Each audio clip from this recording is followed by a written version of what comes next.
Like, share and subscribe. Arjun son of Vyjayanthi ఈ movie నుంచి pre teaser అని చిన్న టీజర్ కట్ అయితే రిలీజ్ చేయడం జరిగింది భయ.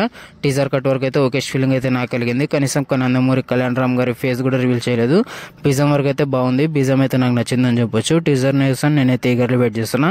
బింబిసారా తర్వాత ఆయన కెరీర్లో మంచి హిట్ పడి ఛానల్ అయితే అయిపోయింది భయ. ఈ మూవీ గట్టి కమ్బ్యాక్ వేయాలని నేనైతే కోరుకుంటున్నా.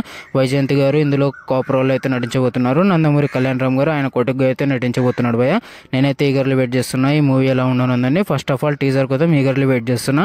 మార్చి 17 అయితే టీజర్ రాబోతుంది. మీకు ఈ ప్రీ టీజర్ ఎలా అనిపించింది? టీజర్ కోసం ఎంతమంది వెయిట్ చేస్తున్నారు కింద కామెంట్ చేయండి. అక్కినేని అఖిల్ గారి ఏజెంట్ మూవీ ఎట్టకేలకు ఓటీటీలో అయితే దర్శనం ఇచ్చింది. నేనైతే ఒకసారి వాచ్ చేయబోతున్నా.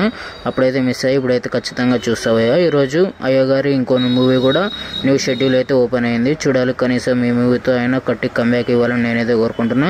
ఏజెంట్ ఎంతమంది చూడబోతున్నారు కింద కామెంట్ చేయండి. త్వరలో బిగ్ బాస్ 9 అయితే స్టార్ట్ కాబోతుంది భయ. ఈ మూవీలో నాగార్జున గారు అయితే హోస్ట్గా చేయడం లేదు. కొత్త హోస్ట్ని అయితే వెతుకు పనిలో పడింది బిగ్ బాస్ హౌస్. ఏ హోస్ట్ అయితే బాగుంటారో కామెంట్ చేయండి.